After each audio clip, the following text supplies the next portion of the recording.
शरीर त्यागने के बाद जीवात्मा अपने कर्मों के अनुसार स्वर्ग और नरक लोक जाती है।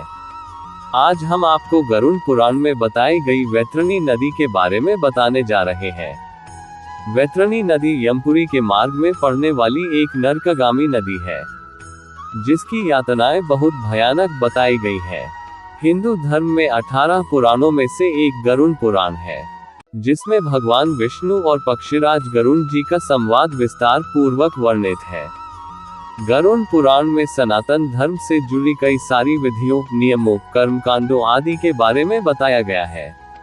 इस पुराण में जीवन और मृत्यु का अटल सत्य भी बताया गया है, और इसमें ये भी बताया गया है कि मृत्यु के बाद जीवात्मा जब शरीर त्यागती है तो उसे स्वर्ग और नरक लोक की प्राप्ति कैसे उसके किए गए कर्मों के अनुसार होती है। आज हम आपको इस गरुड़ पुराण के अनुसार वैतरणी नदी के बारे में बताएंगे। यह नदी दुष्ट और पाप कर्म करने वाले लोगों के लिए अति भयानक है। इसे पार करना मृत्यु के कष्ट से भी कई गुना अधिक कष्टकारी है। लेकिन सभी के लिए यह वैतरणी नदी इतनी कष्टकारी नहीं है। अच्छे कर्म करने वाली जीवात्माओं के लिए ये शांत और सरल है। तो आइए जानते हैं, मृत्यु के बाद जब जीवात्मा यमलोक जाती है तो बीच में पड़ने वाली यह वैतरणी को कैसे पार करती है। गरुड़ पुराण के अनुसार जो पापी जीव आत्माएं यमलोक के मार्ग को जाती है, उनको इस मार्ग के बीच वैतरणी नदी पार करनी पड़ती है। यह नदी अत्यंत भयानक है, कई योजन लंबी है। इस नदी में घोर अंधकार है। आग की तरह खोलती हुई यह नदी अनेक प्रकार की दुर्गंध सहित कई पदार्थों से भरी हुई है। लाल रक्त से रहित इस नदी को पापी जीवात्माएं पार करने से घबरा उठती है।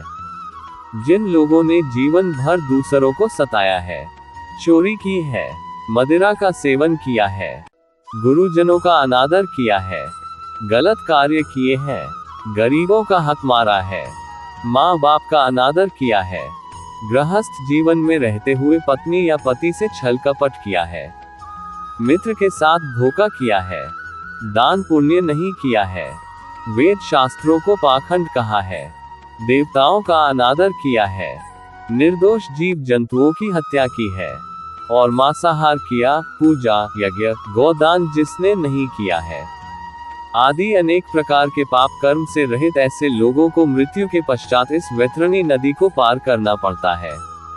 इस नदी में यमदूत पापी आत्माओं को यम पाश से बांध कर ले जाते हैं। पापी मनुष्य कई बार इसमें डूबते हैं। इस नदी में मौजूद सुई की तरह बड़े बड़े नुकीले दांतों वाले सर्प पापी आत्माओं को डंसते रहते हैं। बड़े बड़े पैने दांतों वाले गिद्ध पापी आत्माओं को नोचते रहते हैं। पाप कर्म करने वाली आत्माएं इस नदी को पार करते समय रोती बिलखती रहती है। किसी को यमदूतों के यमपाश से बंध कर कील से खींचते हुए यह नदी पार करनी पड़ती है, तो किसी को डूबते डूबते।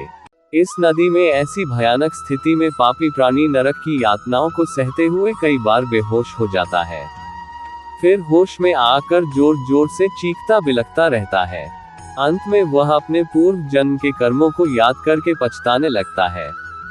अपनी संतान, मित्र, पिता, पत्नी को याद करके जोर जोर से पुकारने लगता है, और भय के मारे जोर जोर से रोने लगता है। और फिर इस नदी में कष्ट पाकर सोचता है कि मैंने ऐसे कर्म क्यों किए। लेकिन फिर भी यह नदी पार नहीं होती है। वैतरणी नदी किन लोगों को नहीं पार करनी पड़ती। गरुड़ पुराण के अनुसार जो लोग भगवत मार्ग पर चलते हैं, जिन्होंने भगवान विष्णु की भक्ति के साथ साथ अपने आराध्य देवी देवताओं की भक्ति की है, किसी के साथ छल नहीं किया, लोगों की सहायता की हो, भगवान के नाम की चर्चा, उनके नाम का जाप, वेद शास्त्रों का अध्ययन, यज्ञ, हवन, पूजन, एकादशी व्रत का पालन, 4 धाम यात्रा, मंदिरों में दान पुण्य, तीर्थ यात्रा की हो, ऐसे पुण्य कर्म करने वाले लोगों को वैतरणी नदी की यातना नहीं सहनी पड़ती है। गरुड़ पुराण में लिखा है कि जिसने भी अपने जीवन में एक बार भी गौ दान किया है, उनको वैतरणी नदी से वही गौ माता पार कराती है। पुराण में बताया गया है कि जब जीवात्मा वैतरणी नदी के पास पहुंचती है, तो उस नदी के तट पर वही गौ माता प्रकट होती है, जिनका दान आपने अपने जीवन काल में किया है। और फिर जीवात्मा उनकी पूंछ को पकड़कर बिना किसी यातना को भोग कर सीधा वैतरणी नदी पार कर पाती है। लेकिन गौ दान करते समय इस बात का ध्यान रखें कि गौ माता को उसी जगह दान करें जहां उनकी जीवन पर्यंत सेवा हो सके, गौशाला में उनकी देख रेख हो सके। ऐसी जगह गौ दान न करें जहां गौ माता को कष्ट भोगना पड़े, वरना उस पाप का स्वयं भुगतान आपको भोगना पड़ता है। ऐसी है नर्क की वैतरणी नदी। अगर आपको ये कहानी पसंद आए तो प्लीज चैनल को सब्सक्राइब, वीडियो को लाइक, शेयर, कमेंट जरूर करें।